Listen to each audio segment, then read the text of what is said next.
What's up, Red Sox Nation? Red Sox Sunday dropped the finale in Arlington to lose their second series in a row and their third out of the last four. We'll talk all about that and more this week on Red Sox Wrap 360. You're tuning into the destination for TV superfan discussion, AfterBuzz TV. And now, let the buzz begin.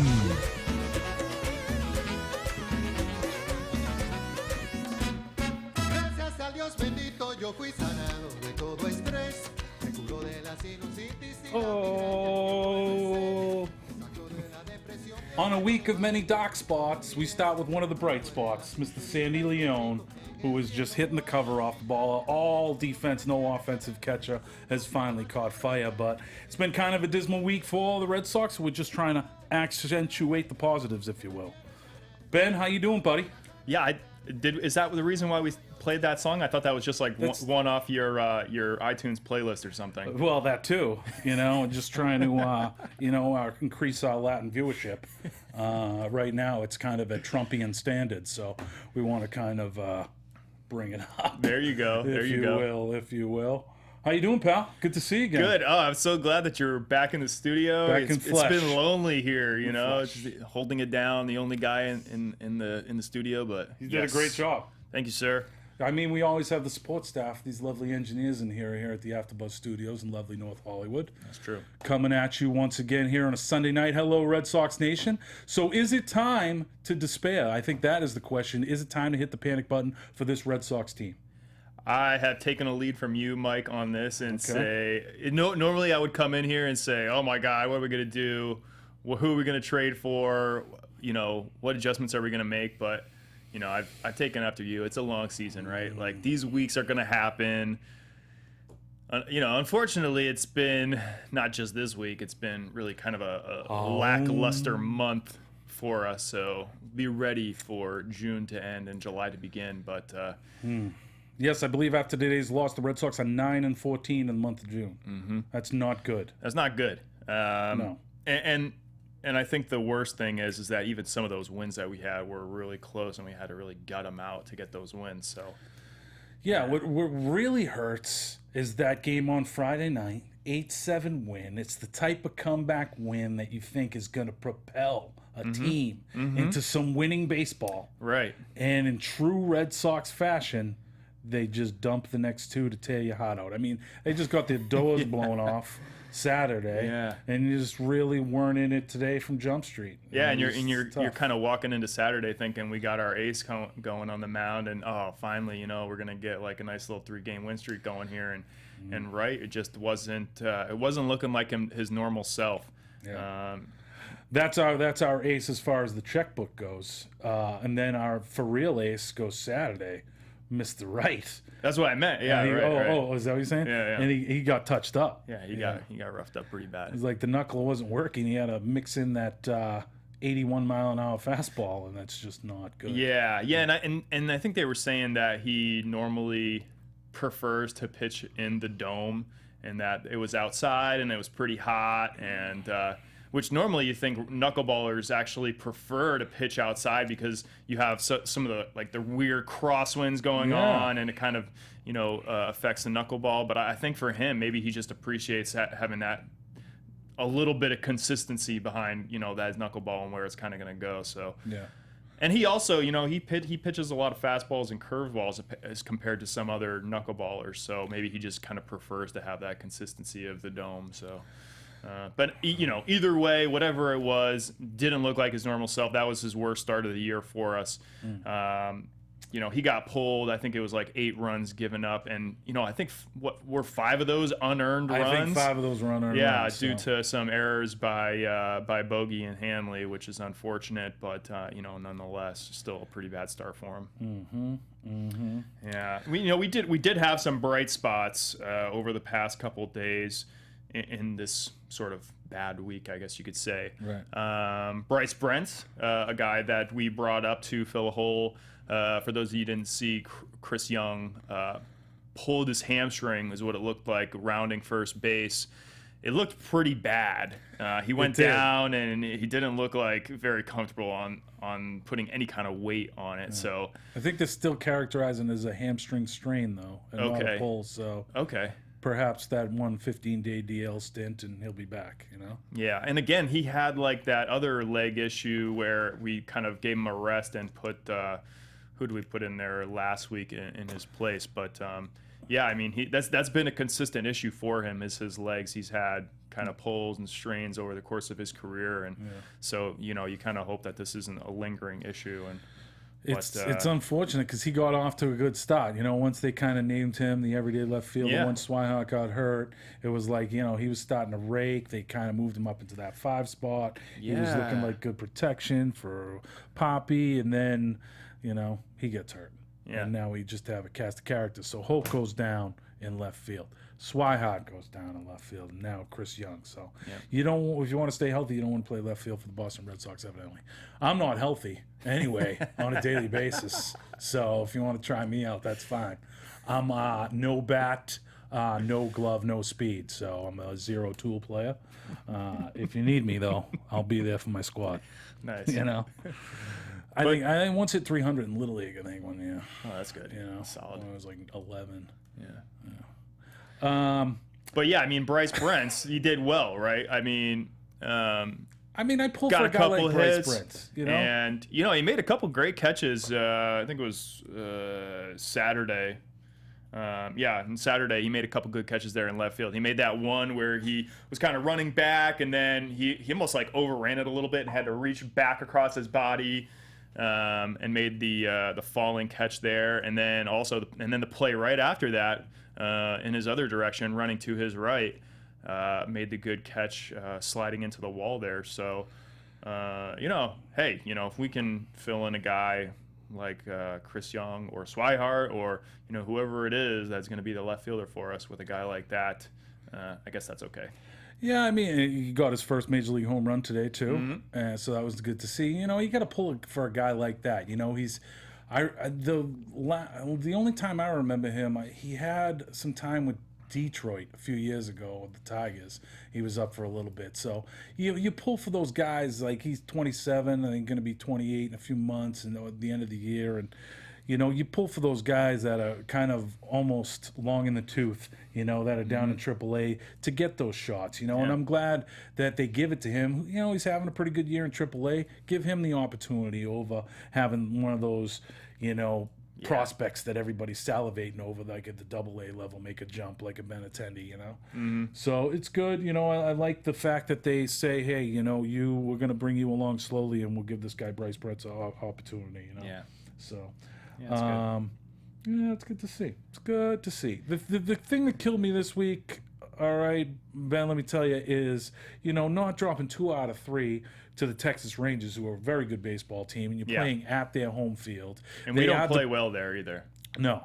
And like, they're a little depleted in the starting pitching, so I thought maybe we could have taken 2 out of 3, but at least they salvaged that game Friday night, thank God. And Mookie Betts, and see your boy Sandy Leon. Yeah. In that fantastic at-bat. Yeah, he's on fire. He's batting .480 right now, and until today, he went over 3, but, he was over 500 from the instant that he got pulled up. Right. So, like, he's just been on a ridiculous tear, And such tears will happen, Red Sox and not only just like general hitting in clutch situations too, like where we needed to put him in and have him produce.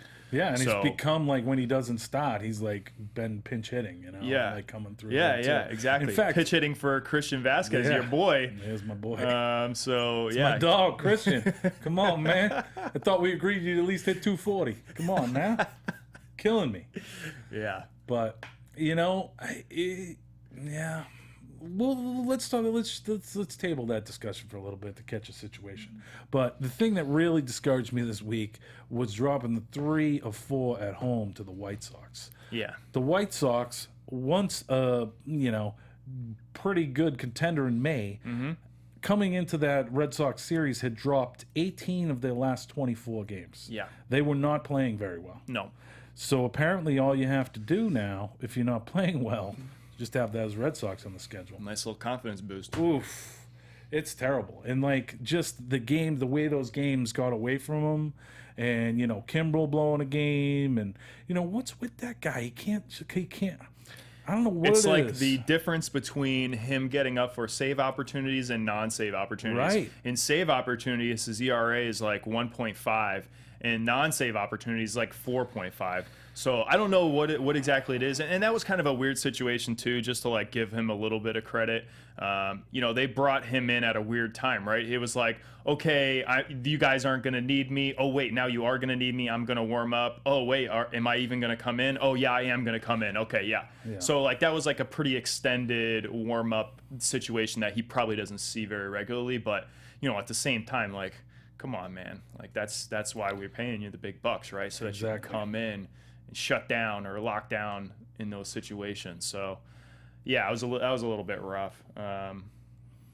Yeah. And Koji the day before that, just like a total disaster. And this is kind of the ebbs and flow a bullpen has. That you're going to have some of those.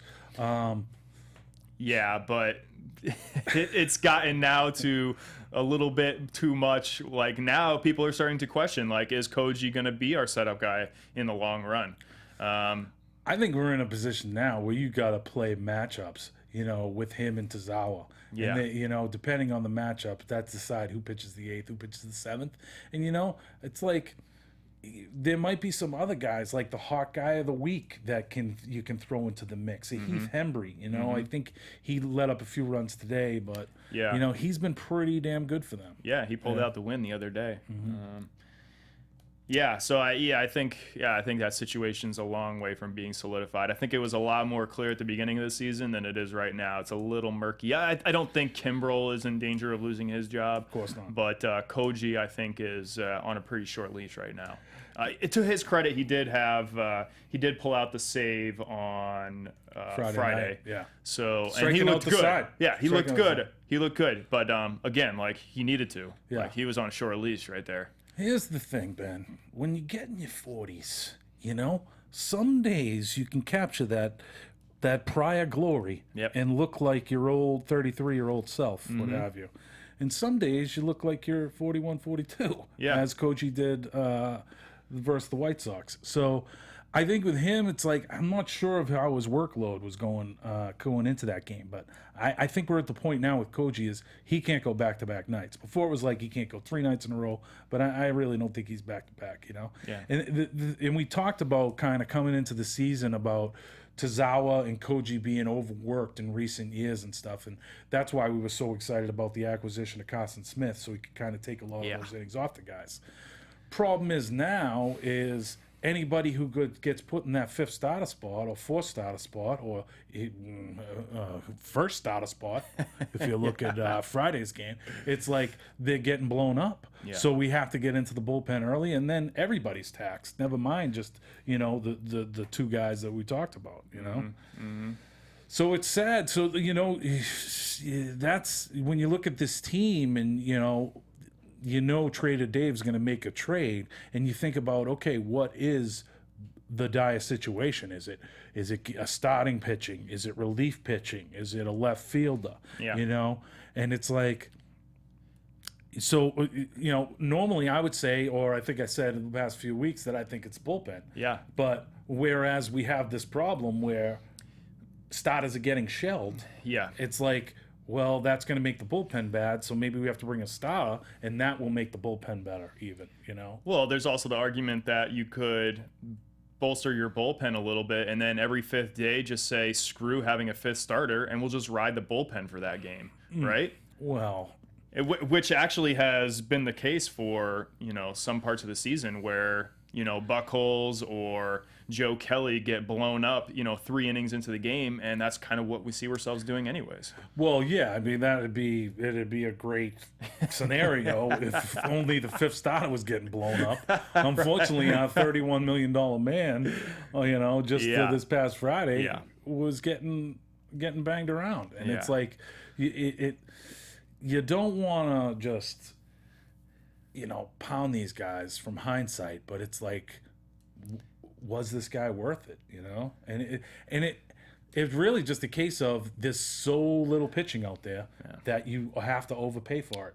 You know, you look like a guy like Rick Porcello, who we're giving like $22 million a year, and maybe a guy that wins 14, 15 games and has an ERA in the low fours, maybe that's worth $22 million these days. Yeah. You know, and it's crazy, but you know, it's like aside from Wright, he's probably been our most consistent starter, and that is a little bit scary, and that's why I think he's going to mortgage the farm, Mr. Double D, and get a starter here in this. And there was some reports this past week, Jim Bowden of ESPN, saying that the Red Sox, it's kind of a report, non-report, you know, because they're like, hey, we just want to report that the Red Sox were talking to the Atlanta Braves about, you know, Vizcaino, their reliever, and the starter, Tehran, right? You know, and they're like, but no trade. Not gonna happen. It's not gonna happen. Yeah, they were talking, but no. But it's like, is that really a story? And like in this day and age of the 24 news cycle, 24 sports cycle, it is. It's crazy. Yeah. But let's just speculate for a minute. If we were to get both those guys, Vizcaino to help boost the bullpen, and Tehran, a young pitcher, under control for a few more years, very friendly, what do you think that's going to cost us? Yeah, it's going to cost a lot. I mean, I think we're going to have to probably give up a couple of our everyday role players and also a couple prospects as well. So, I mean, look, we've said before, and I think I still believe that to this day that our most valuable trade chip is probably going to be Swihart, because I think that's a guy that we can afford to lose, right. Because of the depth that we have at catcher. And, you know, obviously we've seen that, you know, he's not really a significant upgrade over any of the other left fielders that we have at this point. I think he's going to be a real asset to some other teams out there, and he's a young guy too, and he can bat. So I think that's one of the guys that's probably going to end up getting shipped. As far as for prospects wise, I think that Moncada and Benintendi and Espinoza are our three most untouchables. Right. Besides that, I wouldn't see them. I wouldn't put it out of the possibility that the entire rest of our top 10 are gone. Right. Yeah. Well, I mean, it stinks, but yeah, I mean that's what it's going to cost. Give up more than that. All right. I mean, let me just throw some. Tehran, he's under contract till 2019, I believe. So I mean, it's not going to be easy to get him, and that would be a huge win for us to get him too. Not only for this season, but for the next 4 years. So just in speculation, say we get both those guys, and I tell you, here I am as the Atlanta GM, and you know we have Frank Wren, who was in the Atlanta organization before he came over our way. So he has a good idea of their farm system. So he knows Tehran really well. So if he says this is a guy we have to go out and get, I think Dabrowski's going to go out and get him. Unfortunately, I think it's going to cost. Let me just throw you out, okay? A potential trade. Yeah. And you tell me if you're going to do it or not do it. Yeah. Tehran and Vizcaino for Jackie Bradley Jr., Benintendi, Swihart, Travis Shaw. You gonna do that? I guess I'm not too hesitant on Travis Shaw. Yeah. I'm actually more hesitant on JBJ, obviously. You would, yeah. And I'm almost a little bit more hesitant on Benintendi as well, because I feel like he's probably going to be a monster stud for us in the future. Yeah. He's been just really crushing it in the minors, and minus, you know, it's the minus. Yeah, but you have to give up something to get something. In this case, where pitching is, you know, that's our real need, right? Yeah. Then not only is it our need, but it's the need of the 20 people, the 20 teams that are still going to think they're in the race at the trading deadline. Yeah. You know, we talk all the time about, you know, how in demand pitching is, and like you have to have good pitching to win in the playoffs. And now that goes to the next even more. It's exponentially greater due to that second wild card spot where you have all these guys, you know, that think they're still in the playoffs. So the sellers increase. And the sellers decrease and the buyers increase, right? And that's going to kill us. Yeah. And that's why you're going to spend, you know, $3.50 on the dollar for any type of pitching help. I can tell you right now. Makes me sad. I can tell you right now that I don't believe that there's anybody else that's going to be in the market for Tehran besides the Boston Red Sox, because I don't. And not that there isn't anybody who wants them. It's because that there's nobody else that can put together a package like the Boston Red Sox can, as far as future prospects, as far as Dodgers could. Dodgers farm system. Dodgers have the #1 rated farm system in the bigs right now. Oh wow, I didn't know that. Yeah. I think Even with the guys that you pulled up so far, the Sox, the Sox are like. I think we're like. Don't 4. say you. Don't use the second person. Just because I fill in, gosh, I'm okay, for about a year and a half on the Dodgers show, doesn't mean, that the Red Sox aren't my first love. But Fair enough. it's just Dombrowski's going to make a trade, so I just want Red Sox Nation right now to start bracing yourself to lose, people you don't want to lose. Yeah. Because when you start using the word untouchable, I think in this pitcher's market, in this dealer's market, our only untouchables are going to be Bogarts and Betts, because people are going to come asking for major league talent, not just prospects. Yeah. So, yeah. man. So I want to keep Bogarts and Betts, and in the minors, I kind of want to keep Moncada and Espinoza. Yeah. But I think Benintendi could go. Yeah. He could even. He's in AA. Yep. He's taken to it okay. I don't want to rush him. That's why I'm glad they brought up Brents, and I hope we get a Chris Young back and a Brock Holt back, and these guys contribute, and we can kind of go with that platoon we were looking at in the regular season, and not put any pressure on these guys, and just have them come up at their own will. But Benintendi's going to be up in September. There's no doubt about that. Yeah. So, and a couple notes on that. Moncada just recently got moved up to AA. I think we announced that either last show or the show before. He's actually been doing really well. I think he's batting like .315. Just got his first home run in AA the other day. So, not to get overhyped about it, but continuing right where he left off, that's a good sign. Yeah. And then also, as far as some of our pitching, some of the folks that haven't seen all the games, Buck Cole started today, had a rough start today. Does that really surprise you, though? Realistically, what did we expect when he came in today? Did we think that he was going to come in and pitch a complete game shutout? No. We knew that he was going to come in. He was probably going to have a couple good innings, and a couple of them, the wheels were going to fall off, right? And that's exactly what happened. It did look. It was a very tough start. He gave up, 2 or 3 in the first inning? 3 runs in the first inning. Yeah. But then he did settle down for like 4 innings, so I was somewhat encouraged by that. Granted, we are just looking anywhere we can for silver linings in Right. the pitching staff at this point. Yeah. Because it's not like any of the kids in the minors in AAA right now was saying, I'm doing so good, pick me. You know? The one guy who had a good stretch was Eliash, and then once we brought him up, he got hit around, you know? So it's like it's not like any of those guys are really staking the claim to having that 5th spot. So we're definitely going to see Clay, I would say, at least one more time through. Which is, nobody's really excited about that. And everybody likes to beat on, Buck Holtz and stuff, but he's only making $13 million a year, as opposed to the 3.1 that David Price is making. So let's get on that guy. Yeah. Start and buddy. how much is Joe Kelly making this year? Joe Kelly. I can't. I don't even know off the top of my head. Like some news $2.5 on him. He's probably going to come back to the bullpen here pretty soon. I don't foresee him taking that 5th spot from Clay at this point. Right. And I think that's good for him too, because that's a guy that has maybe, I think, 1 year for the Cardinals between AA, AAA, and the major leagues. I think he hit about 180 innings 1 year, and that's like his highest. Yeah.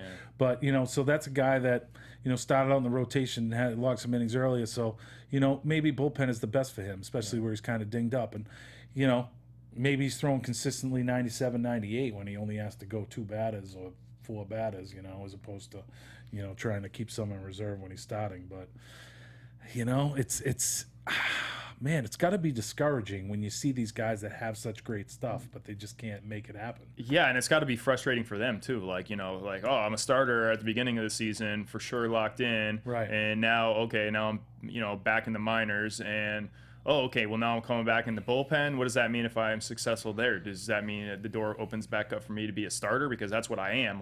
I'm sure that Joe Kelly doesn't see himself as a bullpen guy. He probably thinks he's a starter. Yeah. So I'm sure that's really frustrating on the staff too. But unfortunately, if the results aren't there, we want to try to get the most value that we can out of you, and we're not going to get value from you sitting it out in the minor leagues. Well, here's a message for Joe Kelly, because I know he's an avid fan of the program. You don't worry about being what I'm a starter. Yeah, I'm a reliever. I'm a Red Sox. That's what you take solace in, and you wear that jersey with pride. You right. play it for the name on the front of the jersey, not the one on the back. To borrow a line from Herb Brooks. There you go. Another pitching note before we kind of wrap up the pitching side of things. Oh yeah, there's no wrap up there. William Cuevas. Oh, your boy. Yeah, we just pulled him up, so that'll give us a little bit of extra in the bullpen. He's been actually doing really well lately. I'm quite sure he'll be down right after today. I think that was just a weekend thing. You think? But, oh yeah, he's going down. Are you sure? Because his ERA is like pretty stellar right now. He's been like showing some real signs of life. You might even want to look at the transactions on your iPad right now. Really? He might have already been sent down. Oh no! I mean, it's like that. It's like that? He was just seemed like a guy like, Oh, okay, our bullpen's taxed. We got to bring up another round for the bullpen, and so. All right. Well. Like, who was sent down in order to bring him up? Marrero? Yeah. Yeah. So it's just one of those, up and down things. Yep. But what do you think about your boy Bogey? He kind of had like his cool series. I think he was about 2 for 14 in the series, something like that. I think the thing that worries me the most is not really his hitting, because he's still batting 345 or whatever. Right. Is those 2 errors in critical situations. He had that big error when Wright was pitching that again contributed to those 5 unearned runs. That kind of knocked Wright out of the game early there. And then he had another critical error today where I think it was, what's his face? Big guy. Oh, man, his dad was a pro. Prince came up and hit the line drive over the right was a laser. field. That was out in about 0.7 seconds. What was the exit velocity on that? Oh, it had to be 116. It was easily. It's a high exit velocity. Let me see. Yeah, it was probably about 116 on the exit velocity on that. But yeah, look, that guy got on base. That was a 2-run homer because Xander made the high throw and pulled Hanley off the bag. So that's unfortunate. I think hopefully he gets that cleaned up a little bit. I don't foresee that continuing. I think he's a solid shortstop, but it does worry you a little bit. Mm-hmm. Now, how about early in the week, JBJ's bunt? Yeah. In the Chicago series, right? What game was that? On Thursday. Oh, boy. Yep. That was not good.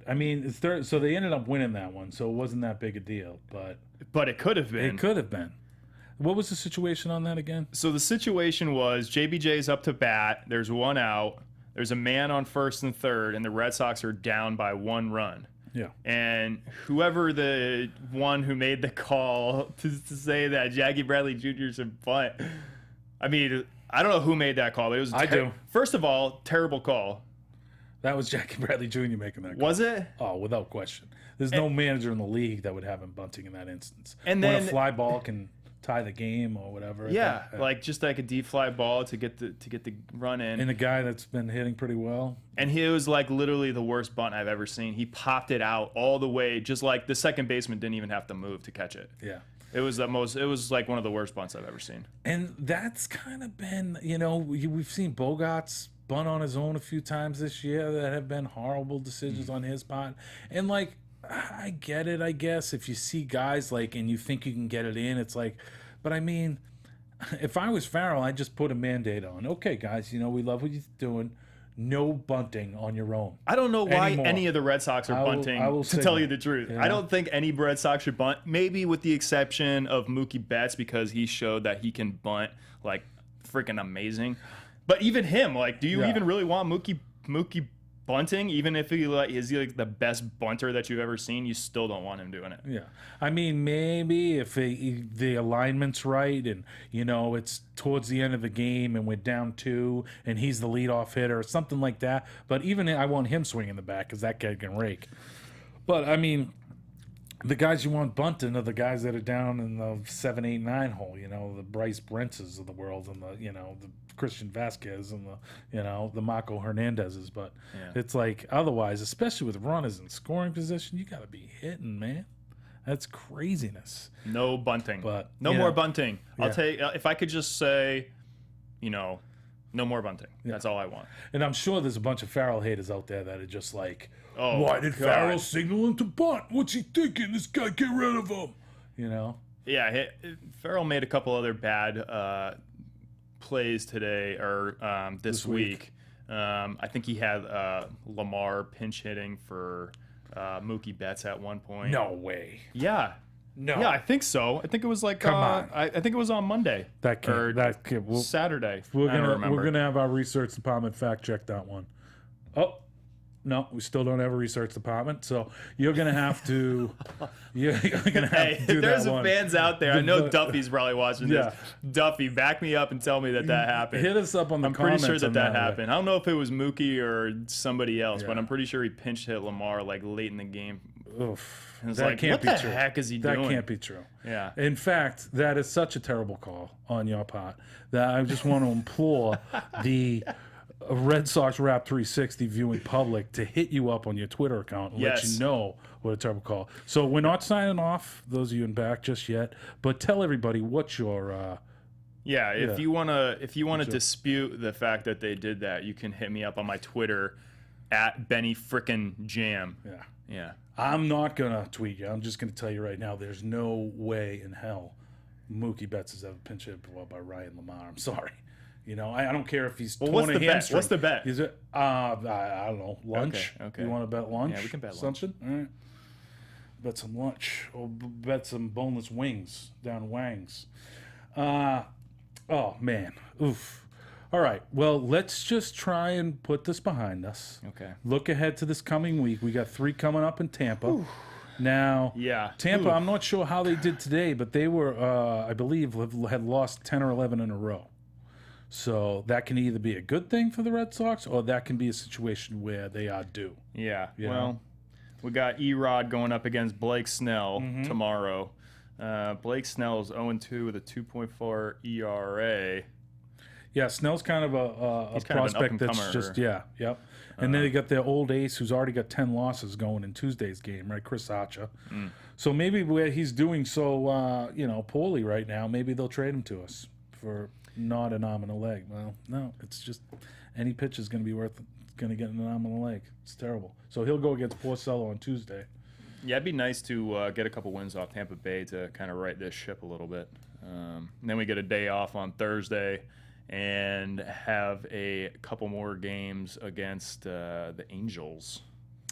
Yeah. So the day off Thursday and then a 3-game set versus the Angels. How are the at Angels home. doing recently? Because they were pretty bad at the beginning of this year. They were. They've kind of righted the ship a little bit, but I think they're still kind of when I look at their lineup, if you pitch around Trout and Pujols and maybe Cole Calhoun, you're going to be in pretty good shape. Okay. So, I mean, whether we have the pitches to do that, I mean, Are we going to see Big Game Timmy in that series, you think? Big Game Timmy.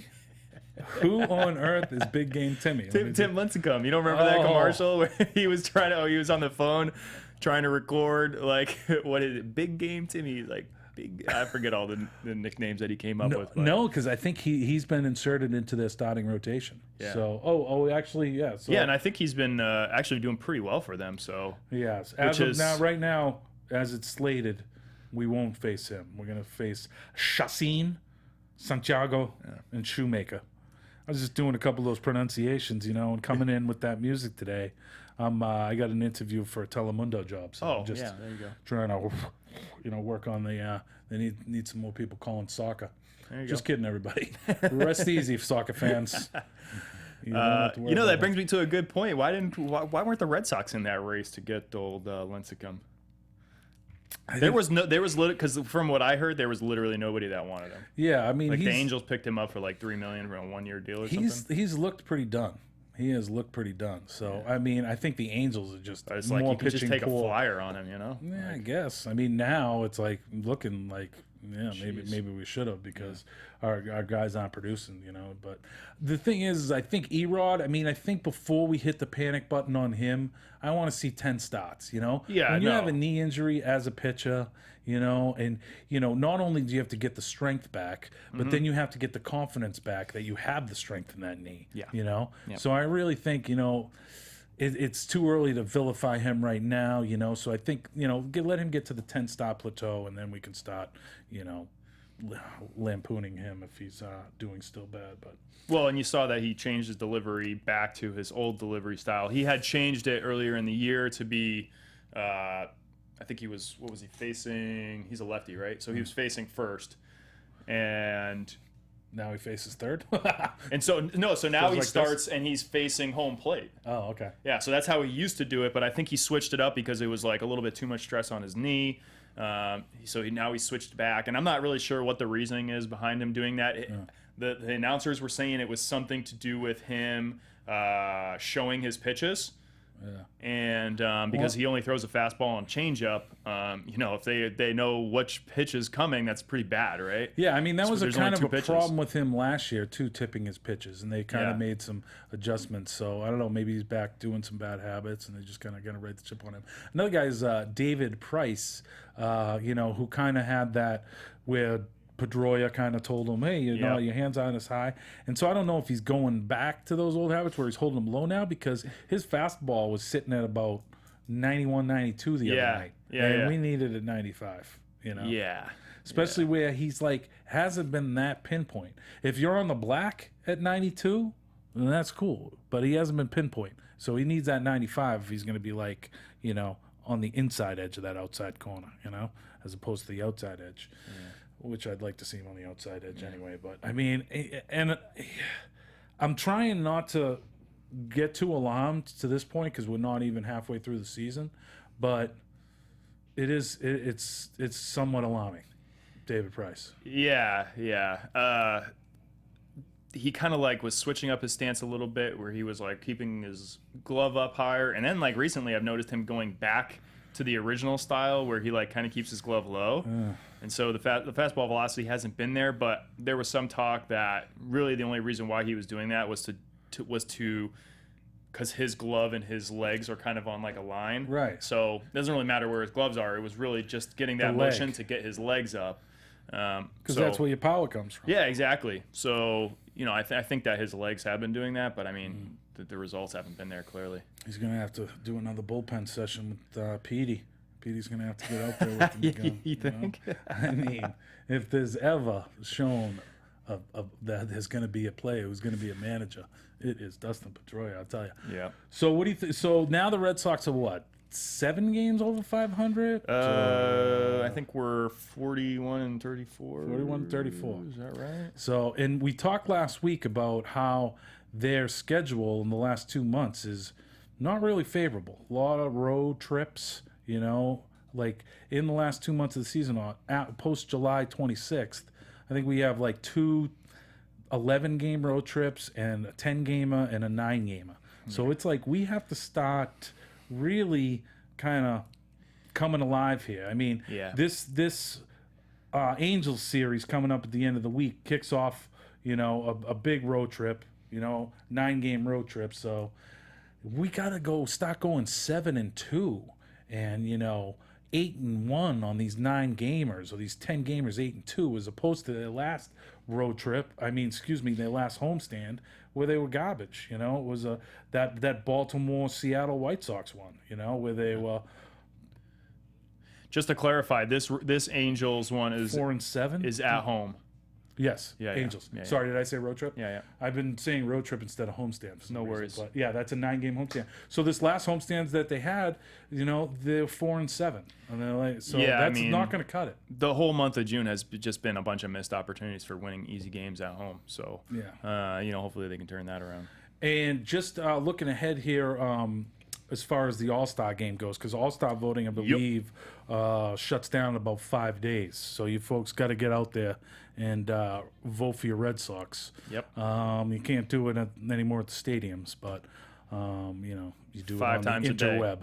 On the 5 votes a day. You get. can? Yeah. Is that true? Yep. And that's like MLB.com. I'm sure you can vote. Yep. RedSox.com. All those Yep. will kind of filter you in there. But we definitely got to get Bogey in there. He should be a starter at shortstop. Oh, yeah. Got to get the Killer Bees in there. Yep. Bogey, Bradley, Betts, and Stephen Wright. Let's get him in there. And, of course, Poppy. Yeah, well, yeah. So we Poppy's should in have, there. could we have 5 if second-place team gets 5 in there? Oof. Okay, let's say in 10 games, the Red Sox are 44 and 41. Is John Farrell on the hot seat? It just seems like this ownership Man, I don't group know. wants Torey Lovello to be the manager, and that at the end of the season, he's probably going to get some managerial, offers. And I just don't think, with that in the back of their mind, I think they would be quick to make a move, a little quicker to make a move mid-season than just wait till the end of the season. Yeah, especially I in don't know. Poppy's It's last tough. year. It's tough. He hasn't done himself any favors this year at all. He's made some really dicey decisions as far as pinch hitting and just in-game situational baseball has not been the best. And every once in a while he'll make a good call and you can certainly point to those, but it's just a blind squirrel is going to find some nuts every once in a while, right? But, I mean, I think the biggest problem I have with him is kind of usually his bullpen decisions, but it's also a case where, some of the guys he's trusting to bring in just don't get the job done, Yeah. And how much fault does the manager really incur? I mean, these guys that are starters, it's like we're paying you a lot of money to come in here and get guys out, and you're not getting guys out. How does that fall on the manager? Right. So it's like, I actually think probably overall, I would probably give the guy a grade this year, probably a B, maybe a B minus, but Yeah. I don't think he's doing that bad a job, but who knows, I look at the world through rose-petaled glasses because this is a post-04 world. Right. And I feel like after that season, I could endure, losing season for the rest of my life, really. I mean, it's just, oof. But, so you got to think going up the season, going down to Tampa for 3, Angels for 3 at home, it's got to be a 4-2 week.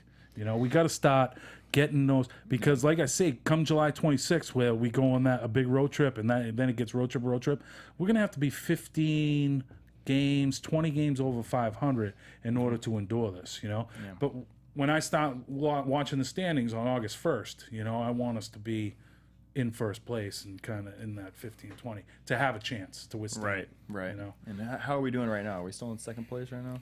We're in second, but I think after today, the guy who's not watching the standings believes that we're down 4 games. Ooh. So, and Toronto's been playing well, and they're right on our heels. Jeez. In fact, if they won today, we might be tied with Toronto. So, What a difference a week makes, huh? yeah, it's crazy. But that being said, what a difference can make after a nice 4-2 week this week or a Right. 5-1 week. So, Right. got to take advantage of those Tampa Bay Rays and, hopefully give the Rangers a little payback when they come to our house. Anything else you want to get in before we skedaddle for the week? Oh, yeah. All right, what else you got? Okay, so one thing I wanted to talk to you about last week, and this is also kind of reaching out to our fans and see what they think. When Big Poppy hit out number 521, he hit it to center field, and some lucky guy caught it. They had a whole little segment, and they were giving him a lot of airtime. So he actually ended up trading that ball back for a signed bat from David Ortiz. What is it going to take you to trade back that 521 ball? Oof. Or even a big 522? Yeah, 522. Because he'll break the Red Sox home run rate. Well, technically he's not doing that because, Teddy Ballgame hit 521 with the Red Sox, Yeah. and he had about 80 with the Twins, I think. So, I don't know. Is it going to take just a signed bat? I mean, it was nice. It was like an official David Ortiz bat, like his model and everything. I'm not a big fan of memorabilia. If you want to give me some, a single season ticket for the rest of the season and throughout next season, Yeah. that could be something to talk about. Okay.